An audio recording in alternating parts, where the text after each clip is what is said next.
Hello everybody and welcome to tonight's coverage of the YesterYear Racing League. This evening we're excited to bring you coverage from all the action from iRacing's virtual Martinsville Speedway, Ridgeway, Virginia. Pagodi Entertainment is here to bring you action from all types of racing. Weekly Fast Friday series. No matter what you're racing, we can bring the action to life. My name's Justin Prince. Alongside the booth tonight is Brandon Laster for the Argument Art series. Morgan Cook works the controls as her producer. The YesterYear Racing League, making its debut on the channel, is a unique one to the iRacing platform, as it seeks to emulate historical races for the 1990 Wheel & Modified series, or from the 1990 Southern Modified Auto Racing teams, also known today as Smart Tour. These races will be identical in most cases, with real-world counterparts that occurred. Bring you the coverage of history throughout tonight's broadcast. Tonight, the drivers are emulating the 1990 Millward Classic, won usually by the legendary Reggie Ruggiero, along head of Jeff Fuller. Brighton, these are some of the top modified drivers that we have on the platform tonight, racing in quote-unquote the good old days. These drivers consist of league members from the OBRL, the Bootleg Racing League, and the Red Light Racing League. What should we expect to see from these drivers tonight as we get set for 200 laps to win the paperclip? Yeah, this is kind of roads colliding here, just making there's three leagues. Two of the leagues in particular, Bootleg and Red Light, are mainly focused on short tracks. A lot of good short track drivers, not just some of the best modified drivers going out tonight, some of the best short track drivers on iRacing. Some of these guys have over 8,000 laps here at Martinsville. Martinsville, a track that doesn't need any introduction, coming at just over a half mile, about 0.526 miles in length, 12 degrees of banking and turn, not a whole lot, pretty much right around the bottom, and try to keep your back bumper intact from the guy behind you. And with all these drivers getting set to go, this is also going to be the start of a new season for YesterYear Racing, part of its 2024 campaign. As mentioned, recreating schedules from the 1990 seasons for two different series. You're talking about a lot of drivers with experience here. It's worth noting, you may see Pocono on there. That's the one asterisk to the 1990 following. That's actually a replica to the 1979 race that had modifies, raced the full triangle at Pocono. Outside of that, every other race on the schedule is following the real-world counterparts, Brayton. Yeah, the Pocono race talking about there, the Smart Modifieds and Wheeling both made it, not both of them, but it actually wasn't neither of them, but it was the Race of Champions made a stop there at Pocono in 1990. But it was kind of a half mile, 3/8, 5/8, somewhere around there. Weird layout using part of the front stretch and actually went kind of around pit road to make a goofy shaped oval, and it was very unique, very much of an attraction, but that's what the Race of Champions used from about 80 onward. So going back to 1979 there for that race. So with that being said, the drivers are getting set. 29 competitors entering tonight's festivities. All of them in attendance from the paddock are set to go, racing 200 laps. Here's how they'll start. Thomas Ogle, who is top 5 in final practice, starts on the pole. Brian Bianchi starts alongside. Then it's Courtney Nelson in the third spot. Their Winer will start in the top 4. Dale Copeland inside the 5th position alongside one of the favorites for tonight, a regular when it comes to modified racing and bootleg, Donnie Moore. Rex Hoyle starts 7th alongside Ryan Pittman, the top driver in final practice. 2/10 off his top time in the session. Jeffrey Linden starting 9th. Bruce Pearson, your top 10.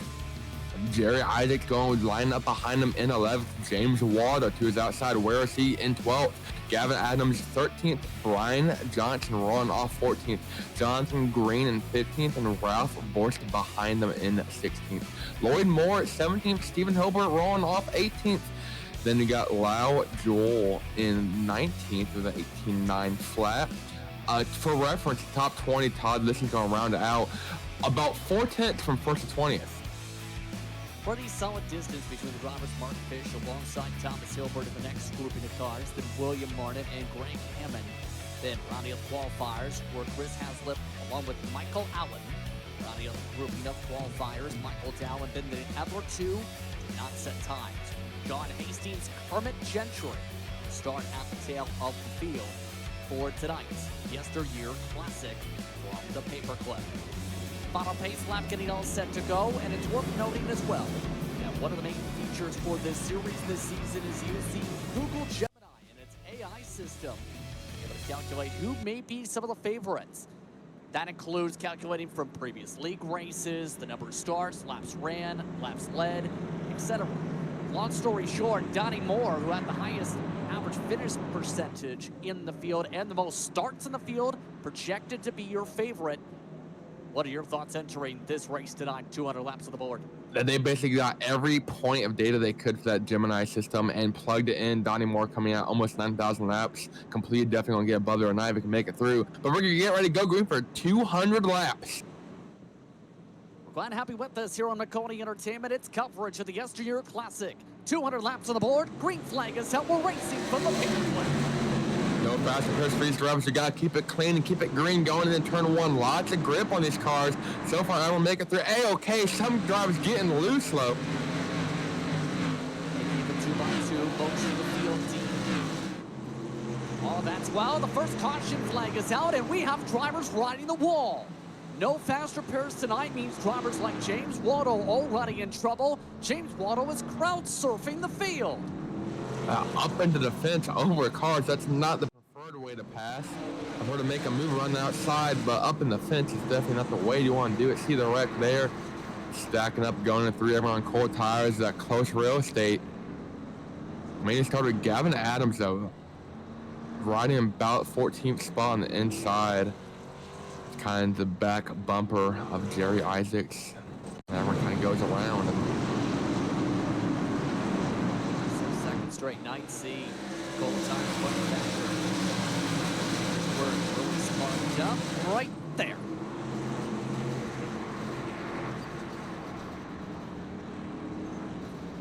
Let that stack up. Brings us into the caution protocols for tonight because remember, a lot of the rules drivers take for granted today didn't come into effect until the 2000s to the 2010s. No lucky dogs. Those weren't invented for this series, or a part of the series, I should say, since 2013. Waiver rounds, they weren't put in place until 2009, meaning single file restarts for the entire event tonight. If you fall a lap down, you are basically trapped a lap down. It's going to take a lot of work to get your lap back. You have to do the old-fashioned way, as the old guys will have to say. And doing it at a track like Martinsville, definitely not easy by any means. I highly doubt we see it tonight or for any race. Talking about the car, though, the Modified isn't a car that's really regularly used outside of the leagues. So they have two variants. They have the SK Modified, which is kind of a lower horsepower, about 370, 400 horsepower. Then tonight, and for the league, they're using what's called the Wheel and Tour Modified, or commonly referred to just as a Tour Mod. 600 plus horsepower, 15-inch tires. I mean, the grip on these things is almost second to none when it comes to short track racing. These things are some of the fastest cars you'll see at almost any short track to go. For reference, quick time was 18.5 in qualifying.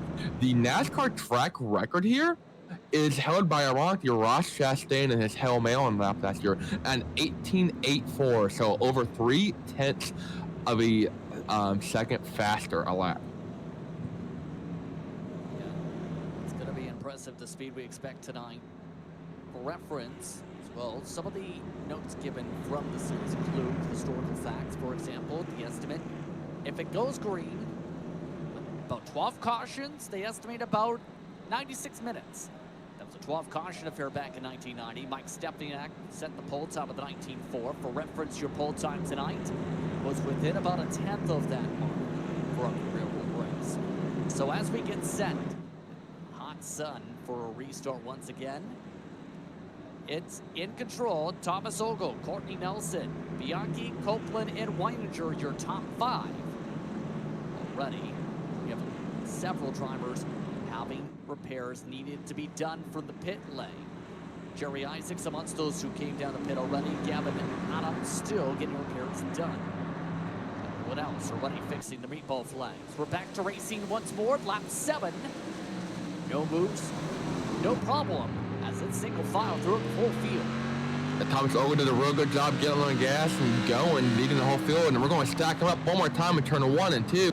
So far, it's about 4 or 5 car pileup. Jerry Isaacs once again involved, Waddle, Pearson, Vorst, and more. So a stack backup brings up the second caution already. Ryan Johnson. One who got turned around to the 27. Let's see the replay. Lots of contact again already. Ralph Vandervoort, John Hastings, and Thomas Hilbert amongst the faster pair, or rather the Meatball Flag Club, with no faster pairs available. Yeah, Kermit Gentry, see there, that green car, kind of checked up earlier, was kind of leaving some room for the guys in front in case they all wrecked, and it was go time for Brian Johnson. Didn't expect Kermit to check up so early. He's kind of plowed through back of him. Kermit keeps going. Johnson, on the other hand, loses it. Stephen Hilbert and his back in. Thomas Hilbert, some relation of some kind, that those two getting together. And then this rest of the field piling, Vorst, Pearson, Waldo, where is he? He's in the pits getting some repairs done. A couple cautions into the event so far here tonight. So far, Ogle leading the way in terms of his league history. He comes into tonight with history at this track in the victory lane. 16% of his league starts. He's been able to break through 4 victories. For reference, he's part of the OBRL, Ohio Region Driver. 31 starts, about 5 victories in his time here at this racetrack in league service racing. He can be consistent again in the top 10, though. Almost all of those starts, 25 of them, are up inside said top 10. He knows how to keep it clean to finish. That consistency, I think, is a big thing for a lot of these guys. We were talking to Jerry Isaacs beforehand, who unfortunately isn't having a great start. He was kind of excited to go out here and have some fun. This is his first time actually racing in the modified car. He's kind of looking for a good learning experience, qualified just outside the top 10. But he says something he likes about short tracks. He's able to go out here and save tires, and that adds a whole different thing of strategy when it comes to it. You know, you take a NASCAR and tires, of course, it's going to be a huge deal. But you got 5-6 sets when you need it. Tonight, we didn't bring it up in the pre-race show, but only 2 sets of tires in the pits for these guys. Yeah, not too many tires to work with, obviously, but these tires can last a fair bit. We've seen on terms of the short tracks to a point. Many of these drivers from, say, the Bootleg Racing League and a couple of the other series affiliated with tonight can say longevity in the tire is going to be key to be able to win a race like this tonight. 100%, and then it kind of adds on a bit of a gambling effect with, you know, the amount of cautions you may or may not be expecting. We get a long green flag run, they're going to want to come down and take some tires, but if you run 3 or 4 laps, get a caution, 3 or 4 laps, get a caution, kind of changes, hey, when do I pit, when do I not pit? If you're the first guy to pit, then you can kind of cycle through to the lead just by virtue of perseverance and being that first one to pit and having decent-ish tires and having the guys on fresh just having to work their way through the field. We're getting ready to go back green flag racing, though. Still about 23 guys left on the lead lap. Brian Johnson riding those out. He's on the pits. Brian Johnson has a black flag, actually. He just sped into the pit lane. Also, John Hastings, done for the night, has parked it. The Mystique machine of Thomas Ogle in control once again. Green flag is back out. We'll see how they go. Already a stack up. At least one driver charged up to the outside of the back of the field. Everybody else keeping it clean for now. Ogle doing a real good job of leading the line. Actually goes a bit of a buffer to second place of Courtney Nelson. But they're dicing up in the back. 2-3 wide almost coming off the turn 4 for about 12. Going to be able to get single file once again coming off the corner. Everyone getting back in that single file line though.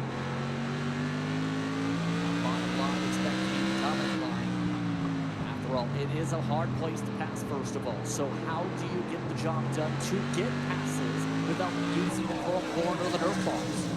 Yeah, these cars have a mighty stiff front bumper on it. A lot of guys aren't afraid to use it, but you gotta be careful here. As you saw in that lap 1, one small wreck, one small bump can destroy a lot of good cars. And so you gotta be able to kind of make a good pass, kind of plan it. You gotta plan laps ahead of time. Hope the guy in front of makes a mistake, get to his outside, kind of pinch him off if you can, or try to get a hole on the bottom and shove it in there without wrecking both of you. Keeping an eye on the choo-choo train effect. Brian Johnson currently serving his 3rd black flag since the restart, by the way. It's not been a good time for him. Up front, though, Ogle so Courtney Nelson has been able to hold on since they getting that inside line for the restart. Initial start and then said restarts with the single file. Might be one of the drivers we see surprise a couple people. He's only started 5 times in his entire iRacing League career at this track. They're doing a real good job kind of maintaining that pace and staying towards the front. They're building, the top two are starting to build a bit of a gap though to third and fourth. About half a second, maybe a little bit less than that, between Courtney Nelson in second and Brian Bianchi in third. Bianchi, though, has Dale Copeland right on his back bumper, kind of pushing this and saying, hey, we got to get up there, got to get up there. It's go time. They're building a decent gap, though, kind of throughout the field. The top 7 or so guys are.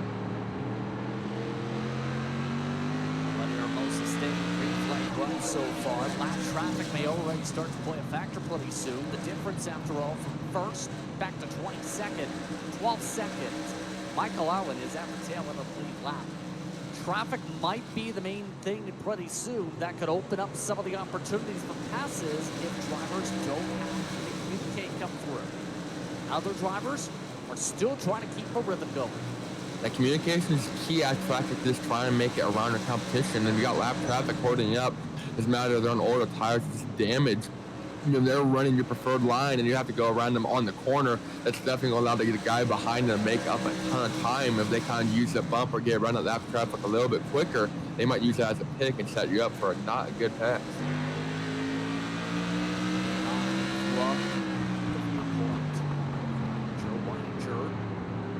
Really improved straightaway garage machine.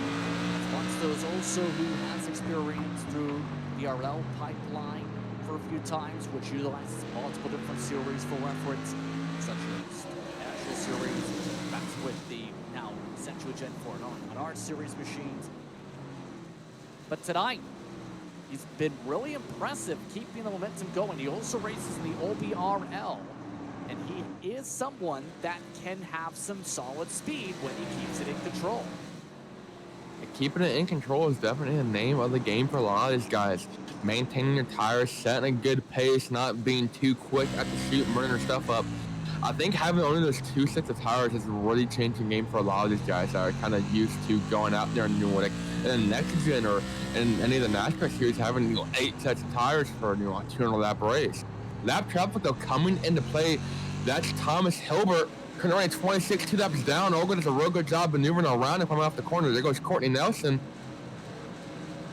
Lap traffic already starting to come in. The Falcon Plumbing mechanical machine still trying to stay lockstep. Battle with the black and white machines. Still that gap between second and third, about 0.8 of a second, despite some of the traffic playing a factor.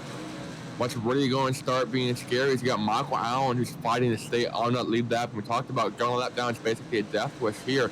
And then you have a big pack of cars all running single file, and they're starting to dissect. They're going too wide.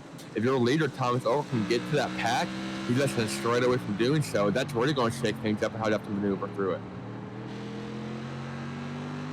As we continue to speed through the night, starting to start to think about this is a championship after all. This is the start of it with a few weeks off until the second race in April. It falls with the Lapper system that's becoming very familiar on Kona Entertainment, but also very familiar in that NASCAR utilized it up till around the end of the 2000s, middle of the 2010s. Essentially, anyone who leads gets 5 bonus points for leading a lap, 5 additional points for leading the most laps in this series. Driver championship set essentially by aggregate driver's points, 175 points for the winner of each of the races this season. Things are really starting to heat up though in front of the leader. Brian Thompson got moved by Michael Allen, who it's go time for him. He's about to go a lap down. There goes Olga around some lap traffic, and he's caught that pack of multiple cars. They did spread out quite a bit. Now Michael Allen is still on the lead lap. He's in that Clarence's Steakhouse. I believe that's a paint sellers base scheme, late model driver out of the southeast. But gonna go high and let the leaders go on by. Michael Allen going to join those cars a lap down. And so far, though, keeping it clean. This is a fixed setup championship, too. It's worth noting, and the reason I bring up that point now, a lot of drivers are starting to get loose. The temperature of the track right now, 112 degrees Fahrenheit, 81 air temp.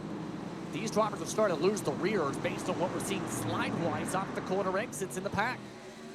That maintaining those tires we talked about is kind of the name of the game. You might not be that great short run, but you can have a good long run speed. That might be the winning difference. At least pick up through the field and makes it a lot easier to to make moves. That's Vorsti now going another lap down to their leaders. Nelson, though, Courtney Nelson in second, has caught up. He was kind of 3 or 4 tenths back, and now just barely within 2 tenths of their leader, right in his tire tracks. Aero wash, not really a big factor in these cars. You can get right on a bumper. It doesn't really change your pace a whole lot if you're right on board with Nelson. But unlike the other NASCARs at bigger tracks, getting aero tie isn't really a huge factor in these cars. It's kind of maintaining their tires and going as fast as they can. These two, though, have built about a 5 tenths gap to Dale Copeland in the third. It's not huge, but you can see it there on the screen. He actually made up quite a bit of time at last time.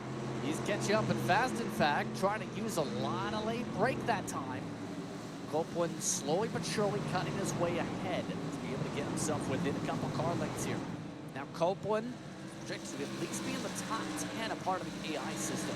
However, Copeland is amongst those a part of the OBRL. Interesting enough, it's essentially a 1, 2, 3 of those with experience in that series. That's not a series used to modifieds, mind you. That is a series known for clean racing, but not as much of the modified scene. It's more so towards the stock car variety in the series. Exactly. Now it's talking to Alan beforehand. That was kind of the first league he was involved in. He said he never raced it, but he admired how clean they raced and kind of became a fan of their format and their system, and kind of gave him the inspiration for this and became part of Bootleg. And then Red Light was the first real league that he followed and came apart with. So seeing a lot of these guys as they're clean racing inspired this, and he wanted to go back to 1990, and that's what it's done. It's done a real good job so far. I hate to bring up the subject. Fuel, these guys are good for about 170, 180 laps. We haven't had a caution in a while. I don't think fuel is going to be an issue. You'll have to go about another 160 some laps trying to count for those first 2 cautions before that becomes an issue under green, but might be something to put in the back of your head. It actually is an interesting point here. It might get intriguing if it gets to the point where I don't think there's supposed to be the stage caution, obviously. Or a caution halfway. It could end under caution modulators. But that being said, if these drivers aren't used to green flag pit stops, this could be a problem. Nelson nearly having a problem there. And Nelson trying to do everything he can to kind of hang on, and got a little bit of a bobble coming off the exit. Talked about those tires getting loose about 15, 20 laps ago. Like I said, that was 15, 20 laps ago. They are continuing to put down some standing steamers of laps. Still in the mid-19s. Thomas Ogle, though, low 19s for him, setting blazing lap times. Most guys, though, in that mid to high 19, low 20 range. On along with Copeland, who continues to try and slide on ahead. 19-2s being set by the leaders. Fall for already about half a second so far. Most of the field is actually averaging that pace. However, that difference on short run is the difference between your 2 seconds between Pack A and Pack B. Everybody else in the field is up by a tenth or two with the fall off, as a lot of traffic is about to potentially close that deficit. And this is a track it's easy to be good at, but it's very hard to be great. And I've ran a lot of laps personally on this track. I did 3,000 laps in the Miata, and one day I sold a 24-hour Mazda Miata race here and ran over 3,000 laps. I got tired of it quick.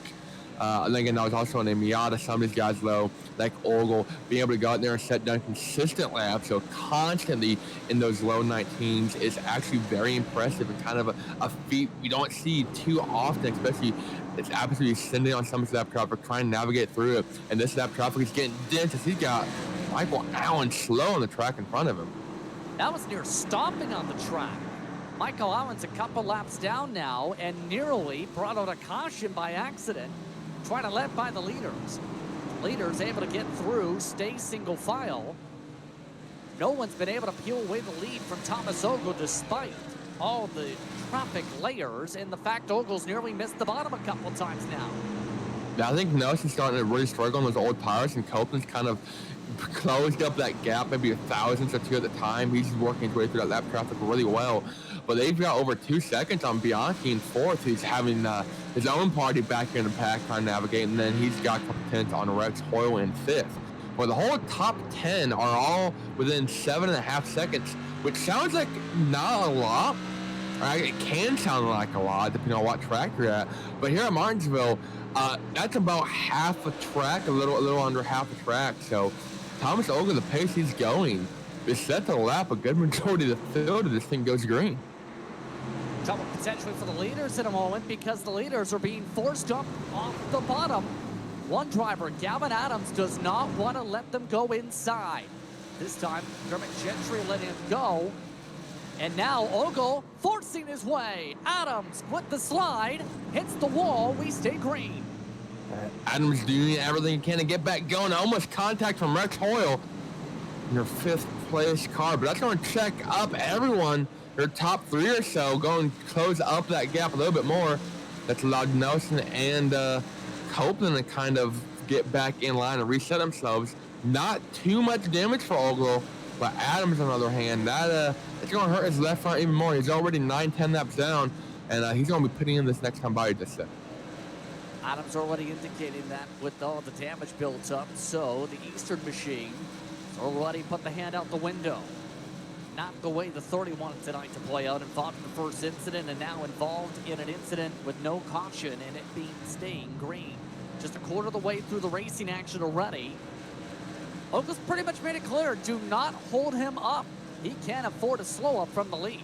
Not at all. When you got Courtney Nelson 3 tenths behind you, it's a go time and every chance to get any single detriment to your race, any detriment to that lap. You have one bad lap, as you've seen here.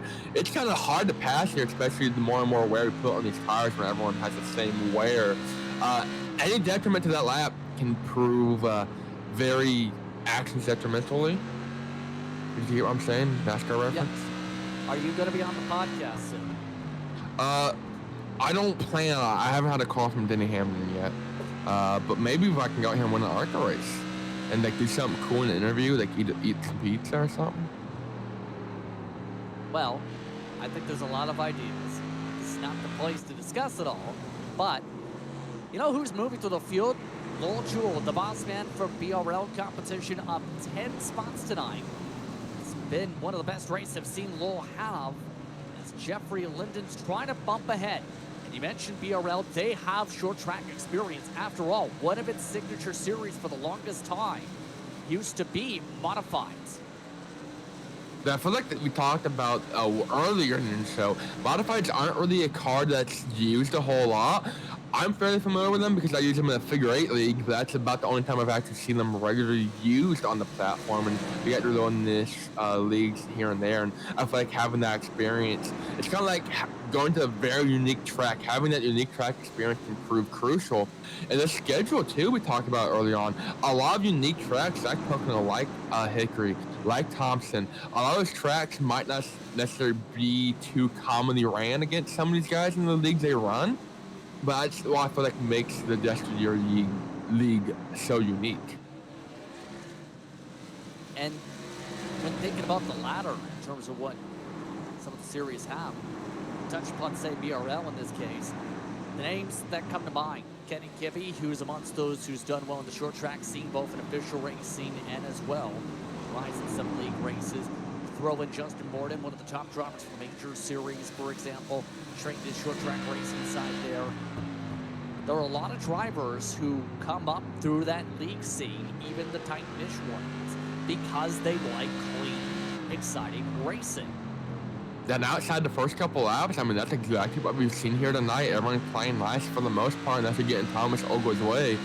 But being able to make these smart moves, be able to run, I don't want to say single file, but kind of be clean throughout the pack and not really spin each other or dive bomb each other. You see Ogle balancing the one on Chris Hazlett, putting him the first car lap down, currently running 18th. But he's also got Courtney Nelson right behind him. William Martin next on the chopping block, currently 17, up 6 spots. It's going to be a while before they catch Greg Hammond, but Thomas Ogle is easily moving his way up through this field. And we talked about a little bit ago, fuel might become an issue. They're still quite a bit a ways from there, but I think at this point now, if we get a caution, definitely want to see everyone come down and get some gas. But that might allow an opportunity, if they can, for some of these guys to get a lap back. Doing it the old-fashioned way on a restart. I'm not sure exactly how that would work on iRacing. Restarting in front of the leader, because technically would be on the lead the lap, but it would just need a quick caution, especially on older tires, and try and get your lap back.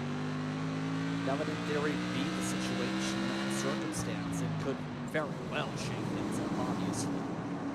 Still, we've had our longest run be more than 50 laps already in this one. All running, the traffic's starting to be very cordial here, including from Allen again. Still holding on, but talking about Bianchi, for example, he's amongst those who is also trying to keep up here, currently losing a bit of time due to some of the lap traffic. He's one of the representatives from Red Light Racing. There were a couple drivers with that distinction tonight. That was the first series Alan Wanamaker took part in.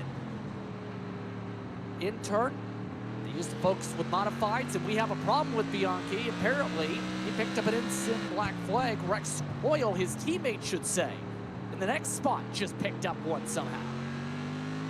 And they do have an incident limit. 13 incident points will give you a drive-through under green, and then 17 will actually get you DQ'd. That's something a lot of guys are going to have to watch out for. I don't know if that is what the case was. Caution! Caution flag is out on the back straightaway. Jonathan Green and Michael Dow make contact under yellow for the first time in a while. Almost a third of the way through. And significant damage for the 37 on track. Let's take a look at what happened to Green running 16th.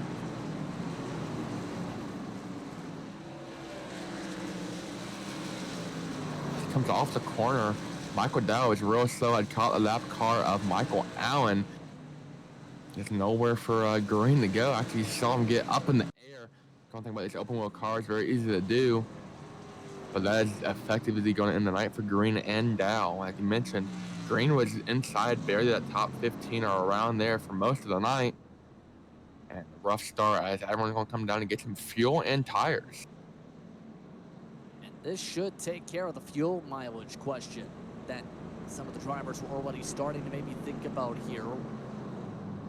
It's the field electing to pit here. In fact, everybody who's on the lead lap is down to the said pit lane for service. Now the matter is, the tires.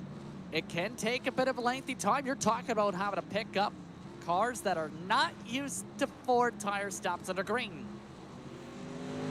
I hate to be that guy, Justin, but not everyone on the lead that pitted. Donnie Moore has stayed out. Oh, wow. I don't know what his plan here is exactly, but I believe he's the only one that stayed out. He actually has Michael Allen 3 laps down. Behind him, I'm not sure if Allen has pit yet or not. He did not pit either, so this is going to change everything. We have a couple black flags, by the way. Lowell Jewell got a black flag from the pit exit. The pit speed limit here tonight, for reference, 35 miles an hour. Apparently picked up the penalty some sequence during the pit stop cycle. We also had Ryan Pittman pick up one for passing our yellow. That has been cleared. Rex Hoyle had come down to the pit lane to serve a penalty, so he will in turn already lose a lap. But now Donnie Moore, we talked about him in terms of the analytical side of things. This was his bread and butter car for many years. He won a lot of races in BRL competition with the modified scene, and these days is still a top 5, top 8 driver in BRL competition. You know what I think his plan was here? I think he knew that these cars have a fairly long pit stop compared to most of their other short track style cars, these are like oval cars.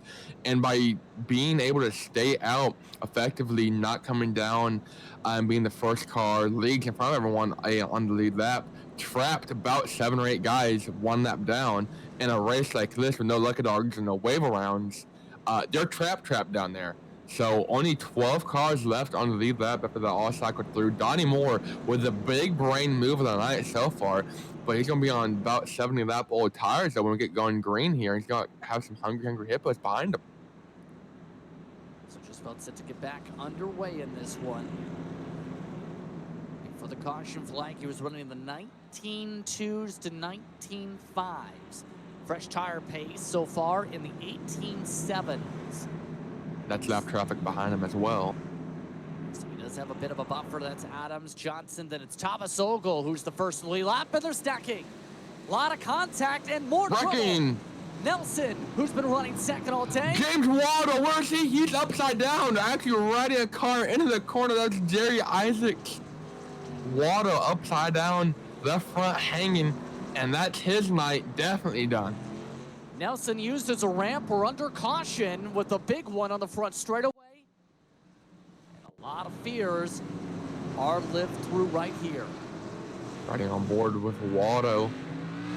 See them all stack up and from nowhere to go. See smoke and off the right front. And actually rides on the back bumper of Isaacs, I believe.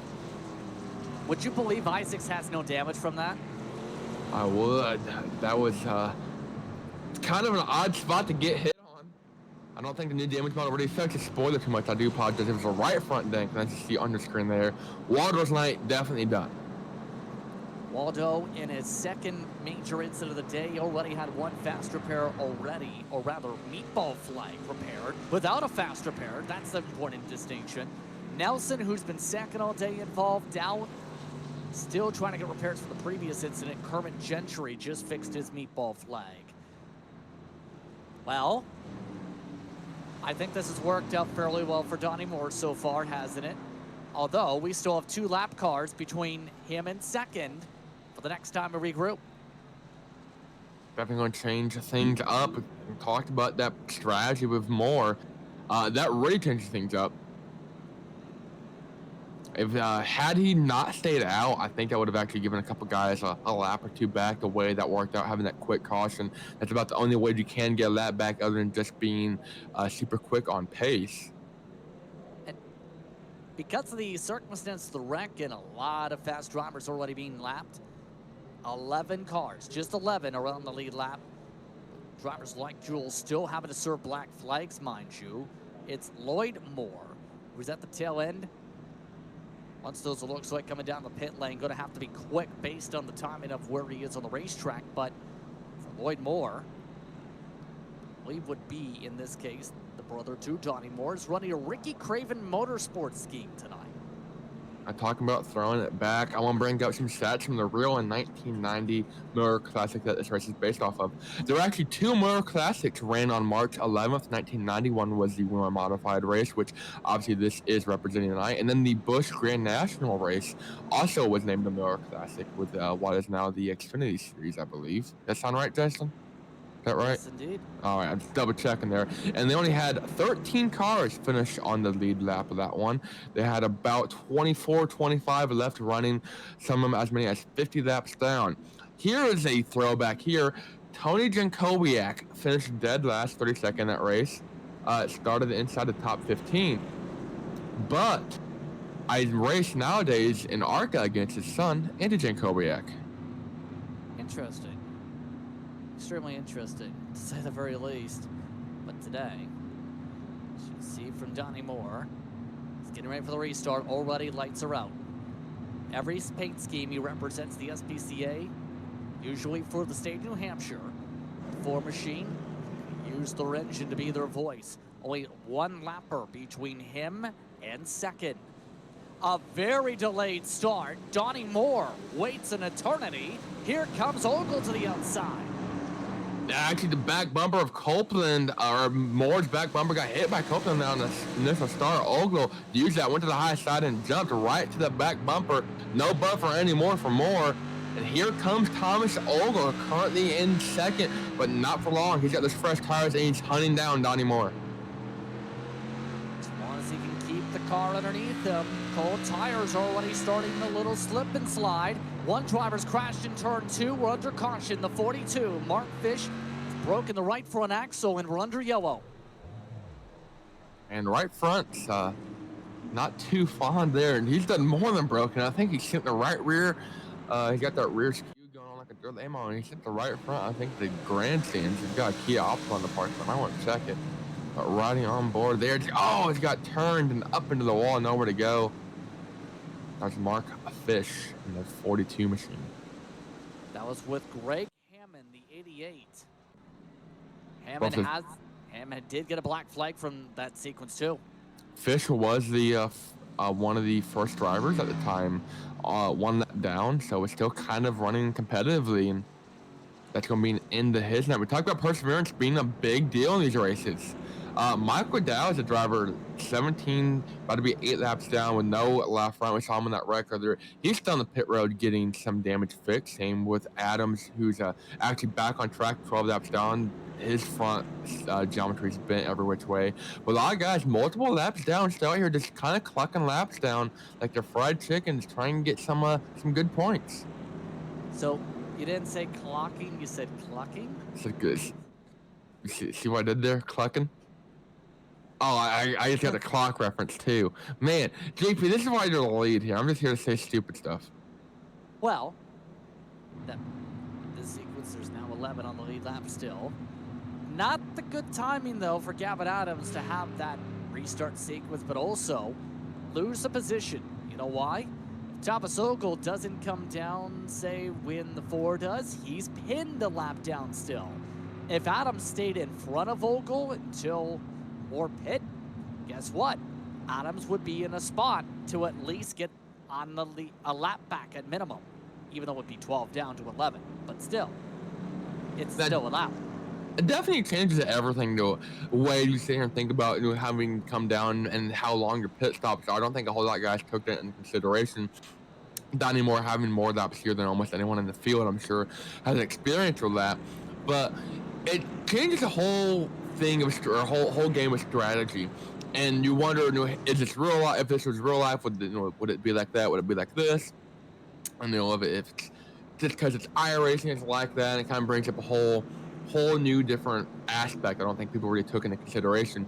Is just coming down for a normal pit stop is gonna, I don't want to say ruin your race, but trap you a lap down. I know some of these guys are probably a little upset at that. I mean, there was a broadcast where covered late model stocks at Bristol. Would you believe there were green flag pit stops multiple cycles, in fact, because of a near 200 lap run there? It could happen. Whoa, man. That doesn't sound too great. No green flag stops here, I think, tonight for these guys. But you got about 120 laps left to go to duke it out. It's about go time for some of these guys. Donnie Moore still in control. Thomas Ogle, though, with no traffic to deal with. Dale Copeland in third.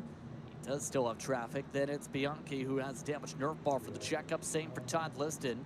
Daryl Weininger, sixth. Then it's Ryan Pitmate and Jerry Isaacs, along with Lyndon Jewell and Lloyd Moore on the lead lap. Another late start for Donnie Moore. Ogle thinks about it on the outside. And here comes the lap traffic. Gavin Adams wants to get a spot back. Not able to get in position on track as Ogle able to hold on for second. Now, Donnie Moore's doing a real good job on those older tires, being able to maintain and stay up front, playing the restart game as well as he can, though. Todd Liston currently inside the top 5, up 15 spots, started 20th in this one, worked his way through the field, kept it clean and green for the most part, running inside the top 5. Settling on into a rhythm here, but traffic could come into a bit of a factor. Remember, 30 made it clear. He's not afraid to just run the bottom, make it hard for anybody to make a pass. You have to get the job done to get alongside him cleanly. Dale Copeland losing a lot of time here trying to find that pass. Navigating around slower traffic can definitely be a hurdle here. It's kind of like going to Monaco in the F1 cars. Even though they might have a car that's significantly slower, there's no room to really make a clean pass without wrecking yourself or wrecking the guy in front of you. Check if that could play some factors here, especially with the top 2 now running away. How long does Copeland make this work? How long does it take until he forces the issue is a huge question too. So already within 10 laps from the halfway point in this one. Biggest mover, Todd Liston now is up 15, by the way. Here's the thing about Liston. In BRL competition, he's known for this kind of thing sometimes. Usually, a lot of attrition happens. He picks up some damage if he's able to keep the car clean by the end, usually in sacred national competition. Guess who usually finds the top 5? 87. This is doing a real good job working his way through traffic, maintaining his pace, and keeping the car clean. That's been the biggest thing tonight is keeping the car straight. Even if you get a low damage, it might not necessarily end your race, but with how we've seen some of these green flag runs going, any bit of damage can kind of magnify over time and really ruin your long run speed. But Copeland's starting to get a little tired, I think, of Adams in front of him. He's getting closer and closer to using that front bumper, the chrome horns. Thought about it going in that time, but here's the thing: if you get a caution, Adams is still in front of you. Just the way they line up with that traffic intertwined with the leaders, so he's got to make it run him at some point or another. Now, eventually, somebody's going to have to say, you've got to go if you want a chance up here. He is keeping up with Ogle. That's the one difference. In fact, Moore is pulling away on the old rubber. And this was going to be a big question coming in. What type of wear will we see? Right now, we're seeing at least from Moore, now that he's in clean air, not that bad fall off. He's running cleaner and faster laps than everybody, despite being the only driver yet to take tires. Is this down to skill? Is this down to the fuel burn? Is this the tires really rubbered in? What's the mindset here with them running faster on old tires? Yeah, I'm not really 100% sure how that worked out. I mean, he's in the 18.8 to mid-high 18s, and earlier in that run, Olga was doing low 19s. So Moore's still gonna have to pit for fuel, I imagine, at some point, unless he's able to save enough. Maybe he's just thinking about a shorter stop overall. I don't think the long stops are tires, but I think they're just more or less having to add all that fuel to the car. They're able to have a shorter stop overall, get out, and kind of, work their way through less traffic and, have a set of tires at the end, I think might be what Moore's trying to do. But a lot of different strategies, though, opening for Moore.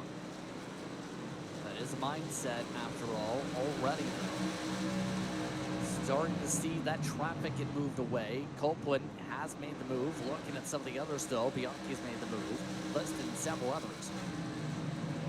Talking about, though, some of the others, Lil Jewel has been able to keep himself going in the 10th position. Looks to be in full save mode, like we've seen him earlier on in the race. In fact, he's nearly falling half a track behind the leader. And you don't want to lose a whole lot of time if you can help it. Only 11 guys on the lead lap, Lloyd Moore being the last of them. Currently, like you talked about, half track or so at this track like Martinsville isn't long. I mean, we've only been green for about 12 or 13 laps, but already half a track or half a lap down, and the rate that these guys are cranking out times, like Donnie Moore's still in the low 19s, high 18s. He's going to be coming up to Lloyd Moore in no time.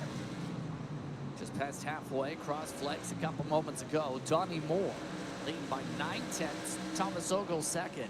Copeland, Bianchi listed your top 5.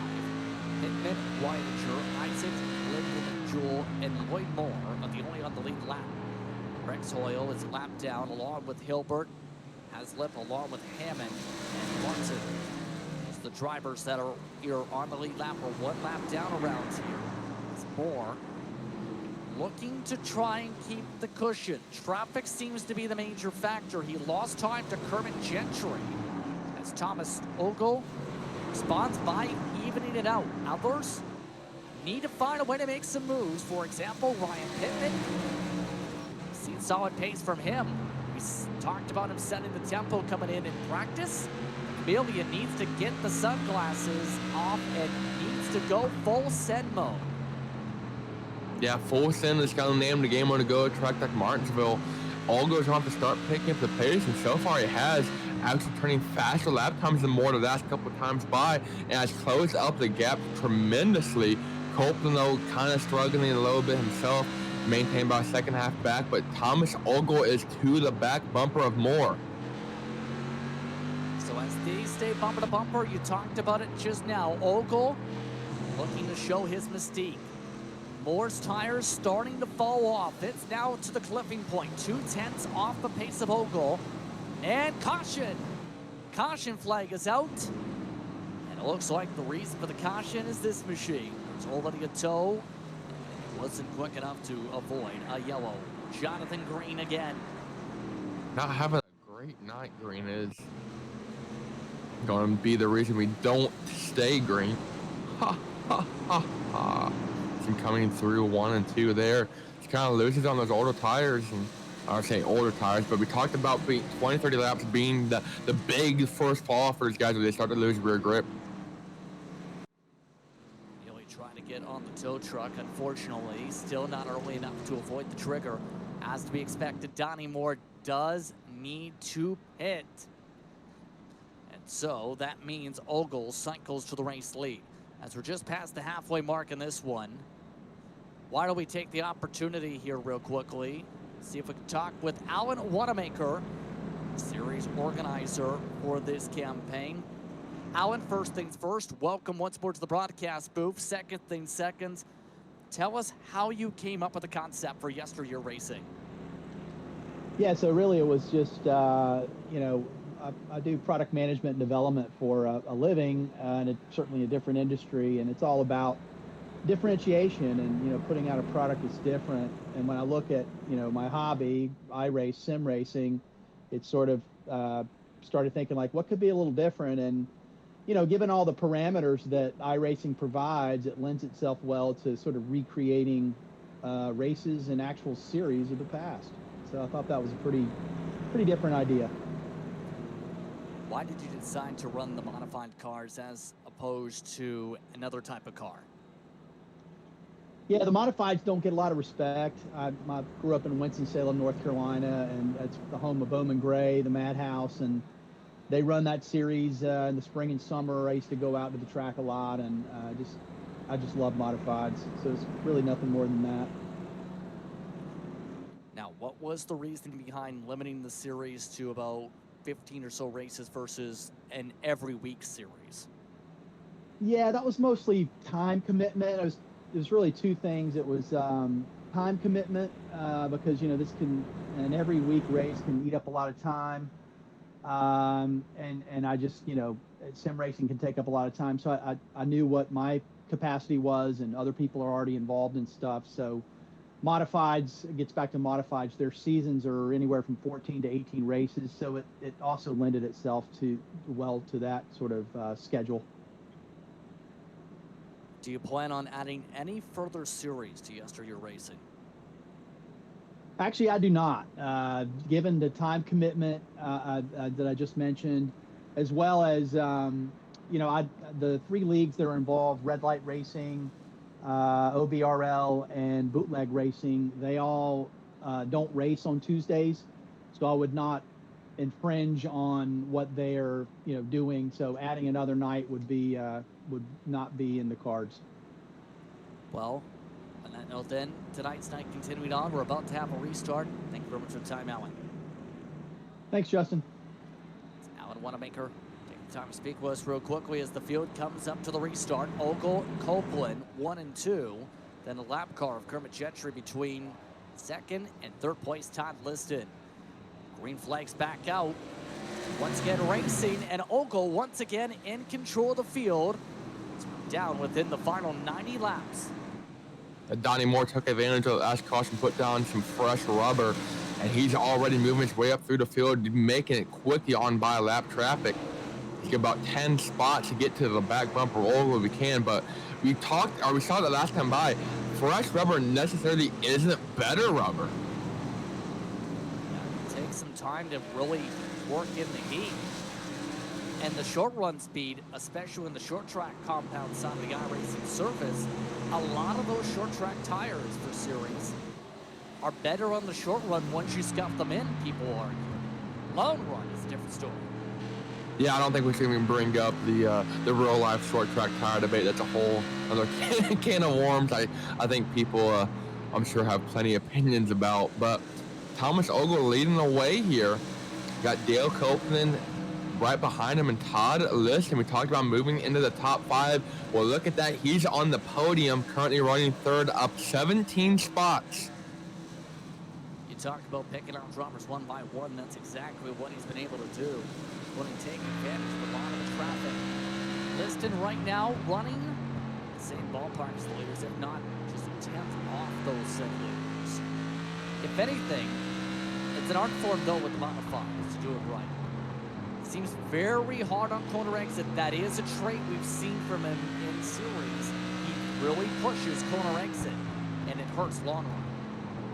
Yep, speaking of having trouble on corner exit, Donnie Moore struggling to get through the lap traffic. NASCAR 20 on the lead lap.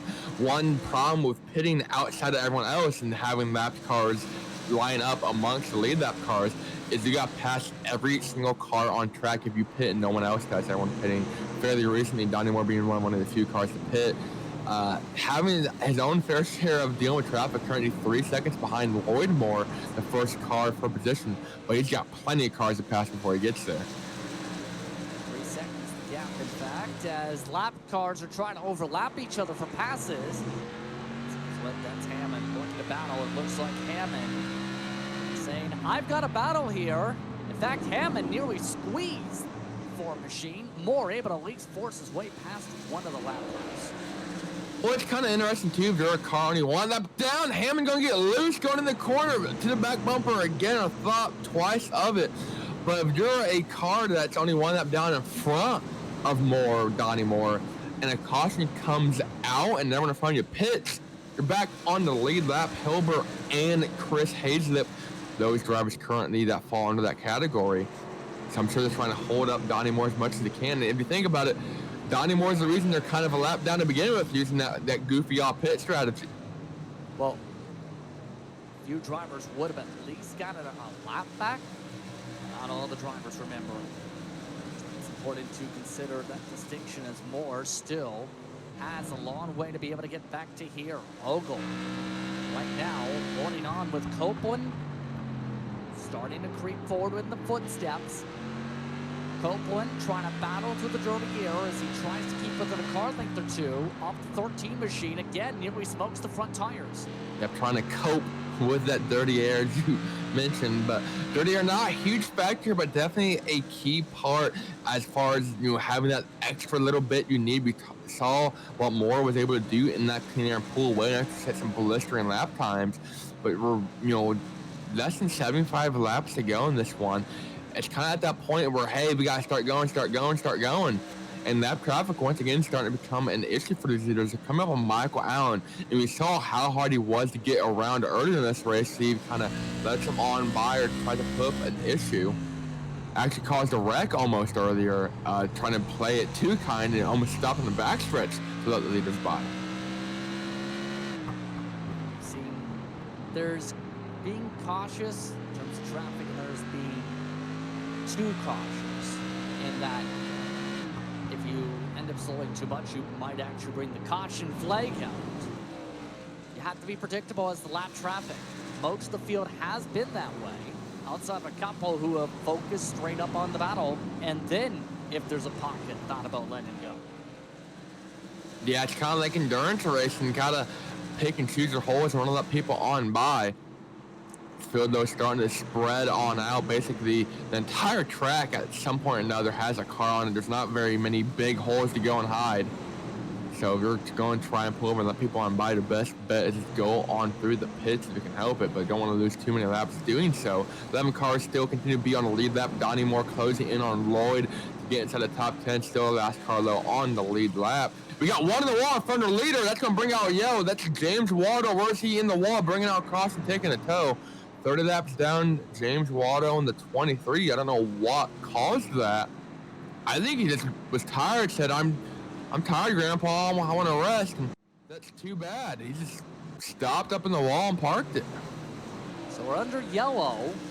Reached the halfway for his race, essentially. You can't just say, I'm done, I'm going to park it like that. Yeah, I'm tired, Grandpa. Well, that's too bad. And Waldo in the pits taking an unscheduled stop, maybe scheduled. I don't know if he only wanted to go halfway, but luckily the leaders weren't in front of him because they were coming up on him. That's going to kind of reset everyone. Some guys might come down, take tires, might not. We got some takers. Jerry Isaacs, I believe, only one on the lead lap electing to take tires. Lloyd Moore Also coming down, he was running inside the top 10 barely, so it's going to change everything a little bit. They should be good on fuel to begin with, but slap on their final set of rubber. So they'll take the service already, blistering through this race. They got to hurry, though, to be able to get off the jacks. Looks like they'll get off just in time to be able to stay on the lead lap by about a couple seconds to spare. Now, the timing or the way that caution came out, though, may be a talking point tonight.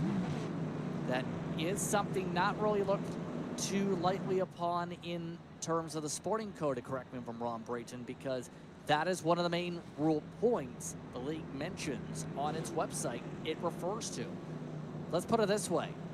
If you're in an official race, and this is a true story, you are turning laps, it stayed green most of the way, you're leading by half a race, let's say, or by a few car lengths, you look comfortable, and then you hear on the radio, hey guys, I'm done, have a good rest of the evening, bye, stops at the flag stand and brings the caution, and then it ends up becoming wild from there.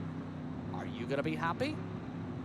Well, Josh Williams got fined. I believe it's Josh Williams got fined for doing it in real life. Yeah. Last year, so I don't know how they're going to deal with that one. It's definitely a post-race or at least a race control issue.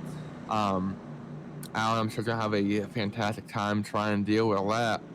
But Waldo might have weared his last wall. I'm trying to make a Waldo joke, and it's not working out. But definitely an interesting series of events to bring out a caution, though. I'm not really sure what his strategy was. He might have had a technical issue. I'm going to give the guy the benefit of the doubt if I can, but that just kind of looked a little too shady. So we'll see what's decided upon later on here. There's a policy for intentional cautions, too. Now, as cars continue to work around, Ogle, Copeland, Liston, Bianchi, Pittman, Weininger all have cleared lap cars for the upcoming restart. So at the very least, they get the chance to battle if they can time this up. Most of the field today has waited to the very end of the restart zone, going essentially off the green flag, if not a second later. Watch here. Green flag is out. Ogle gets on the gas. No stack-ups, and Ogle already looking to hug the inside curving. Liston trying to find a way to reach to the rear end of the 55. That's some too is Lloyd Moore and Jerry Isaac on his fresh tires restarted a lot closer to the leaders than Donnie Moore. They did stay on the lead after that whole pit cycle, but Ogle continues to lead the way, got Copeland in his tire tracks, and Liston still in that podium position, up 17 spots. It's been tough to pass throughout the night here, so how do you get the pass now? We've seen and talked about using that front bumper all night, but kind of I don't think it's too late in the game to start being too aggressive. We don't want to leave the guy enough room to get payback later in the race. Still plenty of time to go. I see them starting to stack up, coming off a turn 2. Some lap cars try to check up hard to get out of that. Yep, that's Hazelip. Yeah, you have lap cars racing lead lap cars. Isaac's led by a lapper. Johnny Moore trying to keep up. And Moore does not want to use the chrome horn. Isaac's playing defense for the 9th position. Yeah, I don't want to say playing defense, like I said, but I mean, he's playing Super Bowl Vikings defense. I mean, give him everything he's got. He's got those fresh tires that we've talked about a little bit tonight. That having fresh rubber isn't necessarily having better rubber. But also getting through these lap traffic is essentially getting back towards the front. Not like a regular race where we have a restart that go to the back. You got to deal with them at some point or another or get past. And it's go time for him. Just no place to get the run, though. Up at the front, Ogle still maintains the pace. Here's a look at the 4th position, Bianchi. But one of the few passed up front. He's lost a couple spots as the race has progressed tonight. Still maintaining a solid tempo within a second. Right now, 18.8s to 18.9s in the whole lead group. The track, I think, has started to cool down ever so slightly. The weather conditions we talked about was kind of hot earlier. Actually, based on the real-life weather settings that was March 11th, 1990, when the real Miller Classic took place. So another aspect, we talked about the historical factor of this league and how all the races are based off a real-life race. Even the weather settings are based on what the real-life weather was that day. Right, it is fixed weather conditions in session and at the racetrack. As a result, a little look from Pittman. No chance to make a pit maneuver to the inside still as Liston is falling back. Watch the run-on corner exit. This is the Achilles heel. He really likes to hit the gas about a beat or two too early. And over time, that's really going to hurt your tires as we're nearing that 50 lap to go marker, almost 3/4 of the way through this one. We talked about when's it go time, kind of like a super speedway race. You got to plan when you want to go, when you want to make a run, when you want to close the gap. You don't want to leave enough time for the guys to realize what you're doing and try to make up a run. But also with it being a short track, anything can change in a couple of seconds. So Liston trying to play the smart move here, kind of fall back, maybe those tires cool down and have a little bit fresher rubber.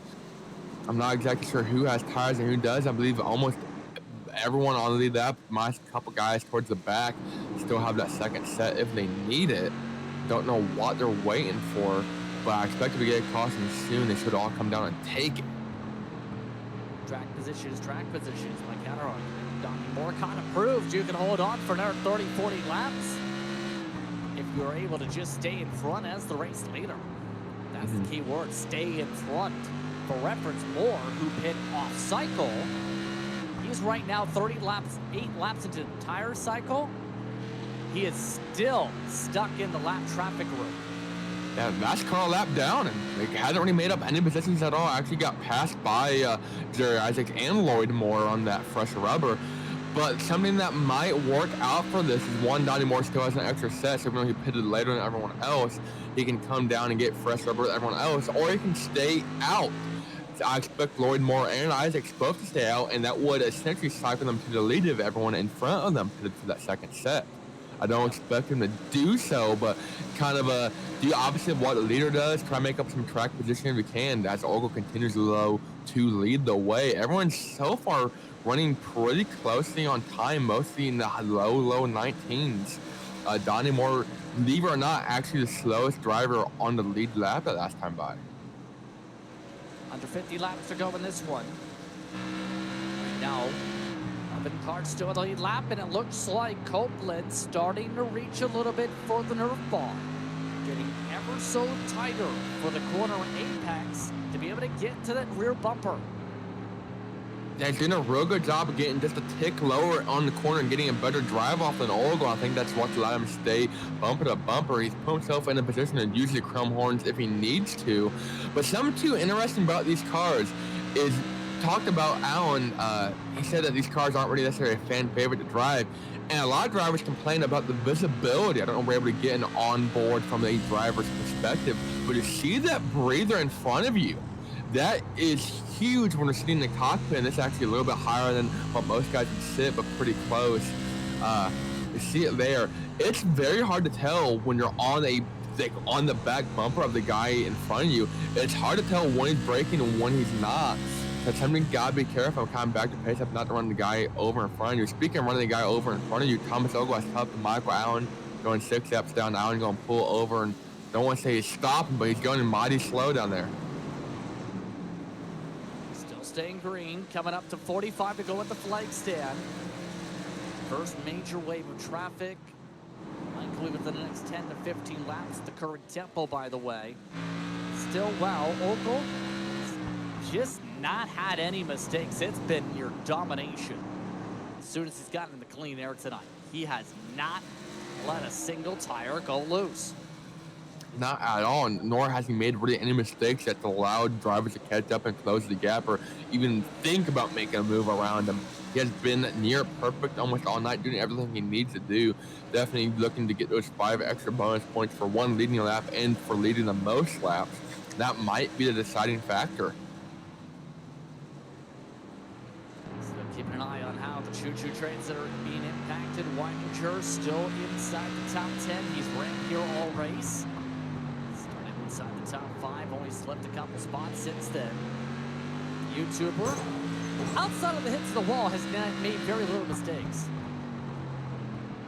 Mistakes are not something we want to make here. And talking about the course of the season, you got 15 races, no points, playoff, reset.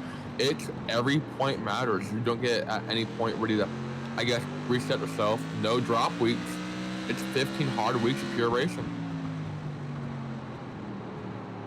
Yeah. It's been that type of a manner to say. Got one on the wall. Oh, this could be a caution. In front of your leader. That's Isaac. Somehow, no caution. I think it's because he's way down in the wall. It happened going in the one. Isaac's caught on the fresh rubber, caught the back bumper of Courtney Nelson, who was running near to the top 3 early on and just spun out. I think the entire car, though, was on that apron, and they're able to kind of not bring a caution out, but that's really going to hurt Isaac's. Not too much damage, but goes a lap down. That is going to move Donnie and Lloyd Moore both into the top 10. Donnie Moore still last car on the lead lap, running 10th, 10 cars. If you're able to comprehend what I just said, only 10 cars are left on the lead lap. So as the cycle continues with under 40 laps to go, it's still Ogle's race to lose. We still look to see what the 13 can do the rest of the way. Now, in terms of Ogle, he is somebody with rear-wheeler experience, it's worth mentioning. Any stock racer prior to his daughter being born. Raced in different mini-stock circuits and mini-stock tracks all across the state of Ohio. These days, he owns a car dealership, Mystique. It's been very difficult to pass at all here tonight.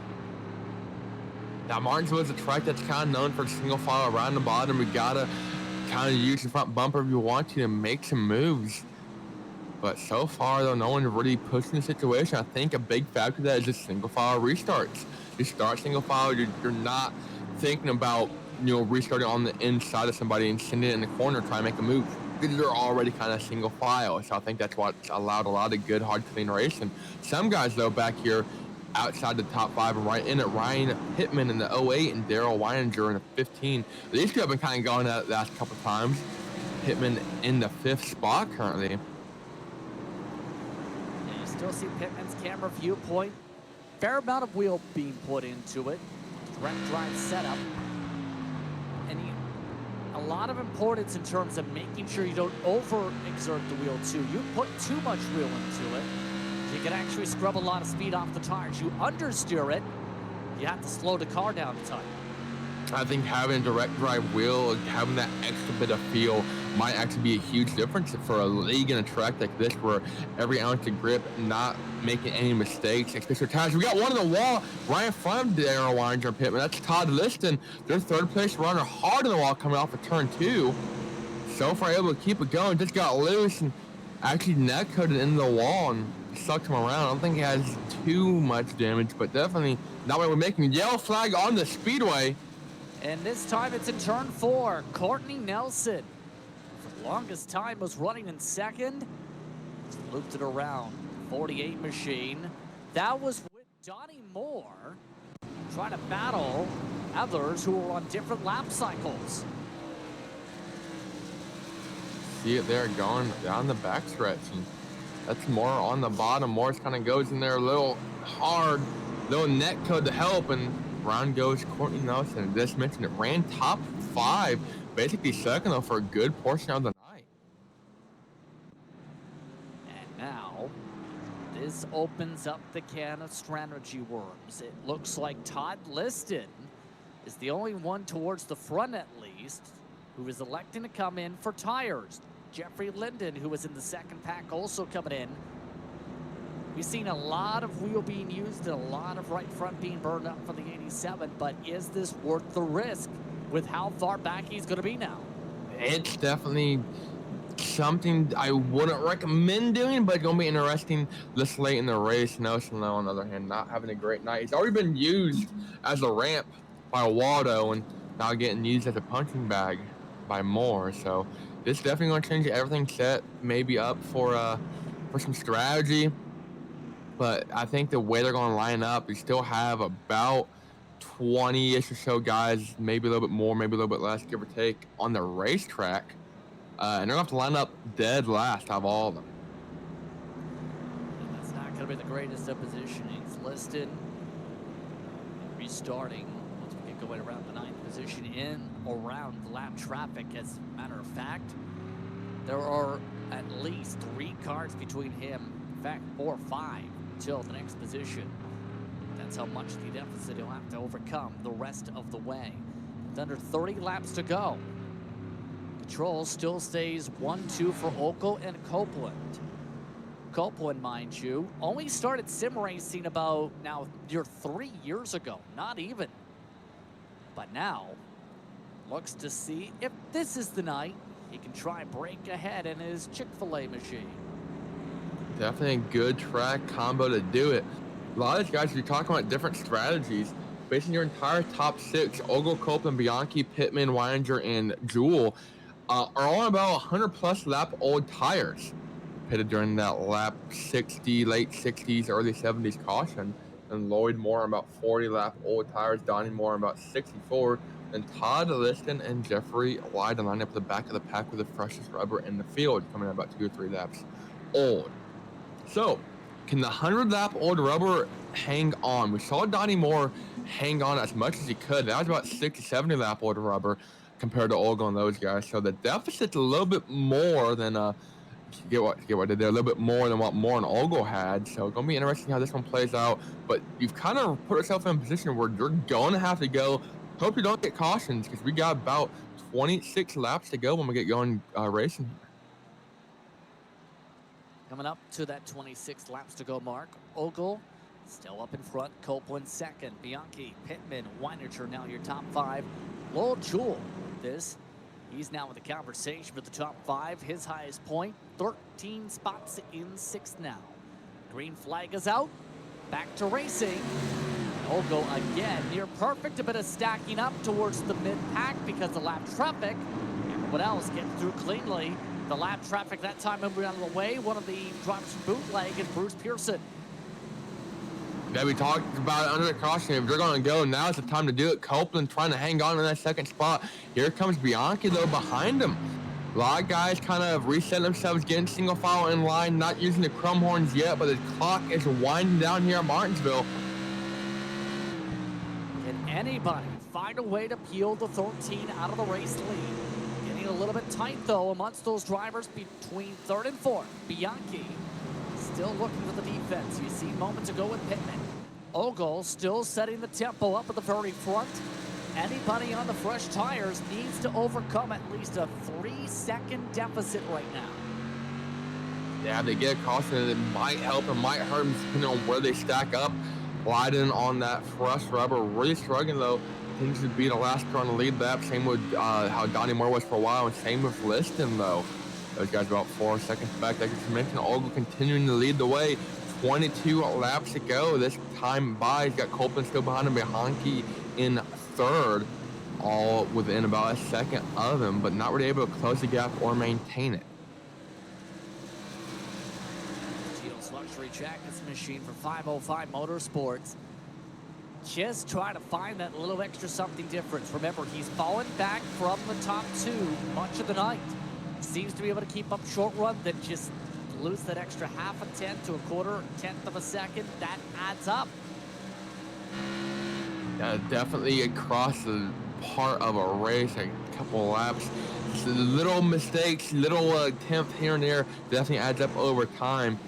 Just under those 4 tenths for Copeland last time. He's starting to close up a little bit here and there. These guys are running back in the 18-second range. I think these cautions cool down the tires quite a bit. You're able to really go at it, but having that fresh rubber doesn't seem to be helping. Liston, though, about getting moved out of the way by lap traffic. Finally gets around Rex Hoyle. Liston's, though, now about ended very abruptly. Drivers like Liston starting to get the elbows out. We're under 20 laps to go, mind you. There's no time to have to dilly-daddle with lap traffic here, especially those that are like 3, 4, 5, 6, 20 laps down. Now, a lot of guys still on track, though, about 20 drivers exactly, I believe, if it checks out my math, that is. Still on track, only 10 of which on the lead lap.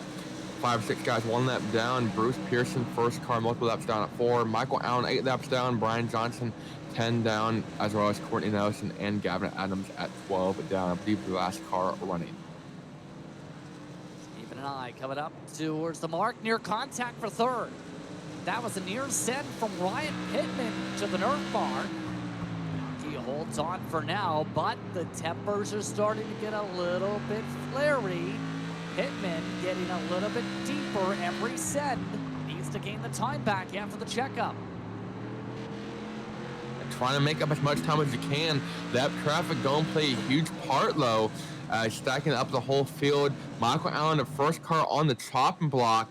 I don't know if we're going to get there, but they have Nelson, Pearson, and Hilbert though, all kind of running in a pack, a couple bumpers apart. Olgo is still about straight away from catching them. Got less than 14, 15 laps to go. He might get there. We might see a last lap pass if that lap traffic plays a factor, but Copeland trying to stay in the big picture here. That big picture is getting a little bit tougher to be able to focus on with the short term coming into play. Already 13 to go. Copeland last time lost another 10th. It's been outright domination for Ogle. No matter how this ends, 149 laps led this time around. It has been one of the races that you can put a lot of pride in, let's just put it. Definitely, he has had a perfect night going. Although not quite done yet, still has about 11, 12 laps to go. That traffic gonna play picture on the next lap or so. It's Michael Allen. So far, he's played pretty nice though, as far as letting the lead lap cars by. He's gone high in the corners, low in straightaways, almost coming to a complete stop at times. Trying not to bring out a caution. We'll see what he does in the next lap or so once they catch him. But that battle though for about 15th between Nelson, Pearson, and Hilbert, all three, it's not a battle for position, but they're kind of going at it. Starting to stack up more and more to the leaders. So this might be a big part of the picture here as you get into winding laps. 10 laps to go, coming in 9 laps to go here. Remember, point and a return, about 5 laps to go. If we get a caution flag after that, the race simply ends under yellow. Right now, Copeland seems to be getting back into the rhythm of attack mode. Was that a surge to try and be able to save the tires, or is that going to be enough to even get there? Ogle hasn't made a mistake all night. I don't think Copeland's going to necessarily force him into one, but I'll attempt that last time by. 100% last time by. Not going to be enough at this rate, but they're catching Michael Allen. See if he does something to hold up Ogle just a little bit. Riding on board though with Copeland. Allen's gonna go to the bottom. They're gonna come back right in front of the leader. Adams down pit road as well. Ogle continuing close on to Allen. Allen should go low this straightaway or next. Actually maintaining a pretty decent pace. Expect that to change in the next couple straightaways. Coming to 6 to go. Allen now has the leaders within about a car length or 2. Copeland has closed the gap to under 2/10 with the dirty air from the lap traffic. Allen still not able to move alongside. Expect that along the front straightaway. Coming to 5 laps to go. Allen seems to be losing the back end, and there it is. He goes hard inside, moves out of the way. That's going to let Ogle get back to pushing as hard as he can. Copeland's hopes and dreams going out the window unless he can find some little bit of extra grip throughout the corners, better drive off, close the gap as much as he can. He's just barely within that 2/10 window, but not able to close up to that final bit of speed and time that he needs. Just over 3/10, actually loses a tenth that last time by. He needs to be able to close up and fast. A huge later break. Copeland finds something. He gets within near 2/10 again.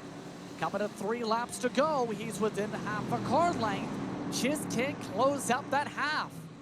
He's riding a mistake by Ogle, gets a little loose, hard on the throttle coming off the corner, trying to make up time. Copeland searching the lane, searching the corner, searching the track, trying to find every ounce of grip. 2 laps to go. Copeland's trying to close up the gap, and he's doing it. Copeland getting close and close and closer with every split moment. Can he find a way to get to the Nerf bar? Can he find a way alongside? Ogle trips the tires coming to the white flag. 1 lap to go, presented by Makoni Entertainment. It's the final time from Martinsville, the YesterYear Classic. Ogle has led more than 3/4 of the race.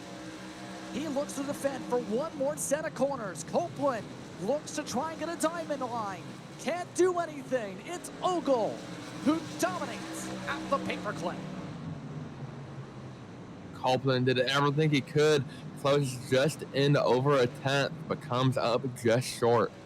Bianchi going to round out their podium as well. For those wondering how the pit stop cycle worked out for Leiden and Liston finished 8th and Leiden 10th.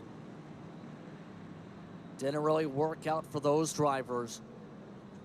Just 2 leaders tonight, Ogle and Moore.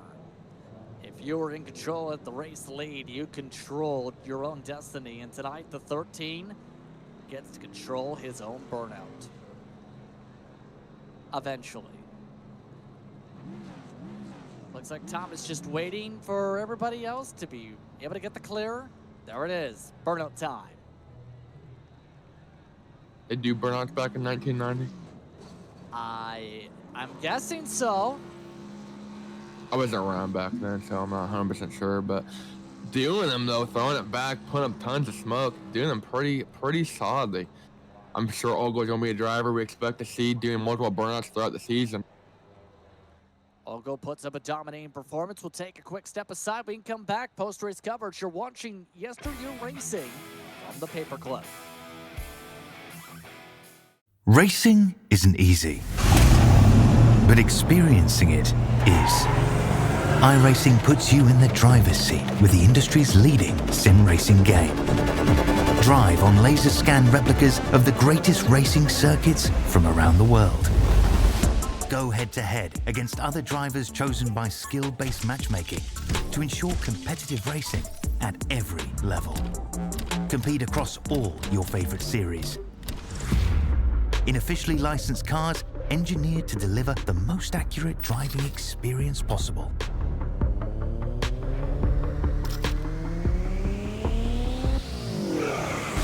Join a race or host your own with players from across the globe. Race against the computer or in a league with friends. Feel the thrill behind the wheel. Visit iRacing.com.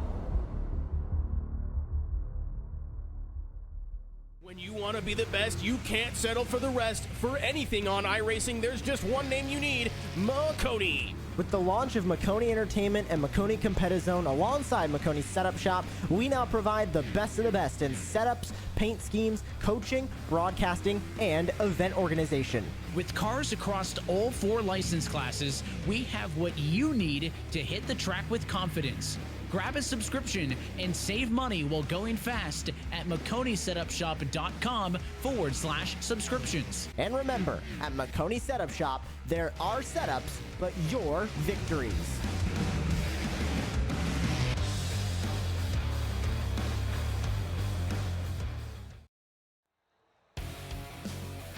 Welcome back, everyone, to Martinsville Speedway for post-race coverage for YesterYear. Here, Makoni Entertainment. Let's take a look at your unofficial race results as Thomas Ogle puts up a dominating performance and a half. 161 laps led out of the 200.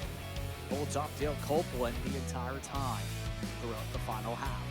Ryan Bianchi finishes 3rd. Pittman and Weininger your top 5. Lowell Jewell put up 13 spots to be your biggest mover on the night, finishing in 6th. Lloyd Moore finishing 7th. Todd Liston up 12, finishing 8th. Donnie Moore did lead 39 laps, but that was after being the only driver not to pit. Elected pit eventually, and the fresh tires, he could not make up any ground with. Jeffrey Linden, the top 10. Jerry Isaac is going to lead a group of guys being 1 lap down. That includes Rex Hoyle, William Martin, and Stephen Hilbert in 14th. Chris Hazlett, first car, multiple laps down, 2 laps down. Up 10 spots, though, 15th. Bruce Pearson, 16th, 4 laps down. Michael Allen, talked about him quite a bit tonight, 17th, 9 laps down. Brian Johnson, and 18th. And Courtney Nelson, 19th, joining Johnson, 10 laps down. And Gavin Adams, I believe, last car running at 13 laps down in the 20th position. 21st position, Greg Hammond this evening. Then Kermit Gentry, 78 down. Jonathan Green finished just over half the laps of this race. Fun fact, he actually is a friend to Jeff McConey. In fact, to the family of the McConeys. James Waldo stopped for the track at mid, just passed around 100 laps down at 24 being his spot. Buckfish, Michael Dow, Vanderforst, Hilbert, and Hastings. Your field. John Hastings made it 6 laps for the end of this one for him. Let's look top to bottom at your unofficial race results here on McConey Entertainment as it's time to talk with your top 3 runners. Let's take the opportunity, first of all, to talk with third place, Brian Bianchi finishing in the 3rd spot. Brian, how was the car as you finish off the first race of the season in the top 3? Oh, car was great. You know, it got a little loose there towards the end, but other than that, it was pretty good. How difficult was it to pass? Extremely. Guys were loose and even scraping the wall, and it was still hard to get by. Even some of the lap cars were hard to pass.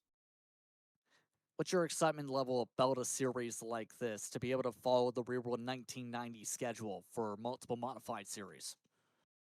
I mean, being a Northeast guy, this is everything that, you know, everything I grew up doing. I probably went to half of the races in 1990 with my father. So this is a pretty neat deal he put together. Anyone you want to give a shout out to? Culpeper's Bakery and Cafe, Colony Tire. Those guys have been with me from the beginning. Christina Custom Cut, Zeno's Luxury Jackets, and Bar Mackey. You know, without these guys, we couldn't make this thing go fast. Well, congratulations once again on the run. Thank you, sir. Ron Bianchi finishing off in the 3rd position here tonight. 2nd place for basically the second half of the race this evening went the way of Dale Copeland. He's standing by in the next couple moments once again with Arc Menard Series driver Brayton Lester. Dale, to bring it home second tonight, actually one of the cleanest drivers on track in terms of incident points. But despite being just a couple tenths off the lead and didn't lead a lap tonight, what little bit more did you need to get by Ogle? Man, I'm gonna be honest with you. I don't even know if I got to him, if I could have done anything. It was so hard to pass. I don't know what I would have had to do to get around him, even if I could have got under him. Talking about how hard it is to pass. This entire series of minus Pocono is pretty much all made up of short tracks. How are you feeling about the next 14 races, especially coming out of this one? Should be at least top 3 in points, considering that no one else inside the top 10 other than Donnie Moore led the laps. Yeah, no, I feel great. I love short tracks. I mean, be honest with you, this is the first race I've ever ran in this damn car. Hell, I didn't buy it until last Tuesday when Alan ran a quick little practice session. So, I mean, I'm fairly new to the car, but I love the way it drives. These races are a blast, and I love short tracks. So, well, congratulations on your second place run tonight. Anybody you want to thank? Just want to thank my teammate Tom and Mark. Tom won the race. Me and him are actually teammates. We've run OBRL a couple leagues, and real good guy. And me and him talked our way through a lot of strategy through this race, trying to figure out what to do. So all shout outs to him. For making the race possible, second place, and bringing it home for the team. All right. Well, congratulations once again on your second place run. That was Dale Copeland brings it home second, 0.181 off of Thomas Ogle. Let's talk with the race winner in turn, Tom Ogle, putting on a dominating performance. How about more than 3/4 of the laps led tonight by the 13? Tom, how does it feel to be the first winner of 2024 in YesterYear? It feels good. It was a tough track position game tonight, and I just kind of lucked out when I pitted and got to cycle to the front. How tricky was it, in your opinion, to be able to have a race like this? Track position you mentioned critical, but also how was that criticalness as the race progressed to be able to hold on, let alone try and set the tempo? So you could, after cautions, you could run some fast laps for a while, but then you'd fall off like 0.2 to 19, run 19s flats, 19 ones. If you could hold them off before then, I don't think anybody could pass. So the first like 4 laps after a caution were really important to be able to keep the lead, I think. That's So, essentially, that means you're the points leader after one race already. Your thoughts on the second race in the series? That'll be starting off the month of April at Hickory. I love Hickory. I love short tracks, and whatever car it is, that's what attracted me to this, to run his series. I run OBRL usually, and we don't run many short tracks, so it kind of follows the cup schedule and stuff. So I love short tracks, so I'll run any car, but Hickory is a ton of fun. I'm looking forward to it. A little more banking, so it's a little racier.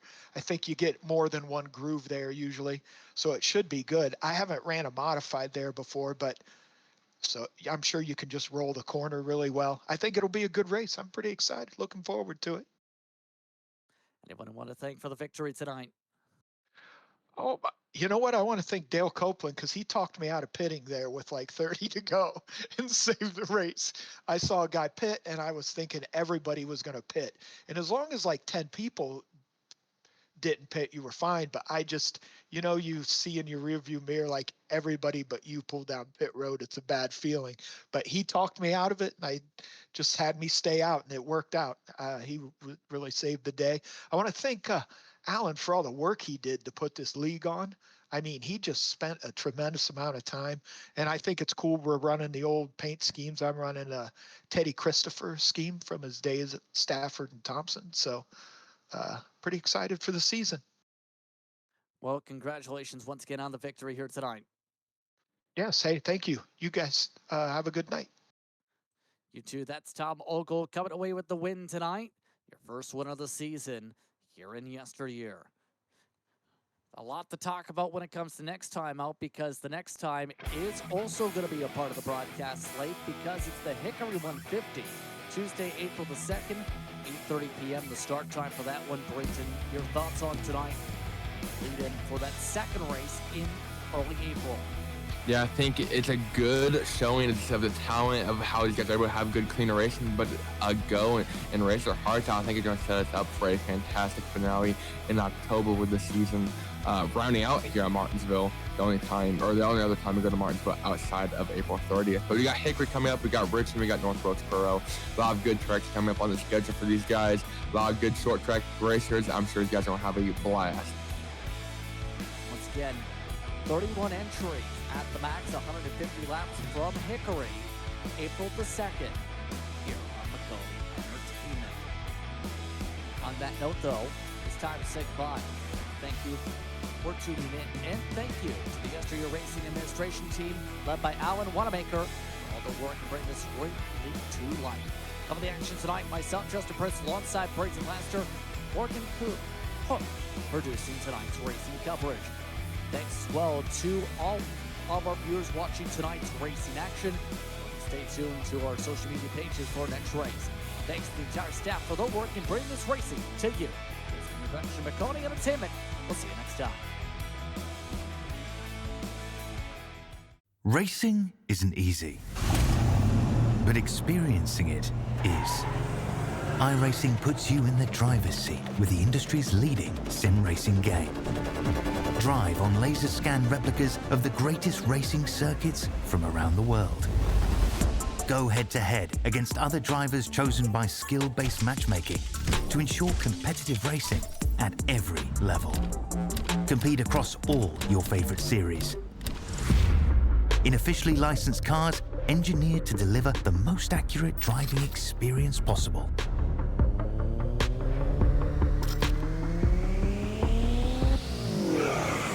Join a race or host your own with players from across the globe. Race against the computer or in a league with friends. Feel the thrill behind the wheel. Visit iRacing.com.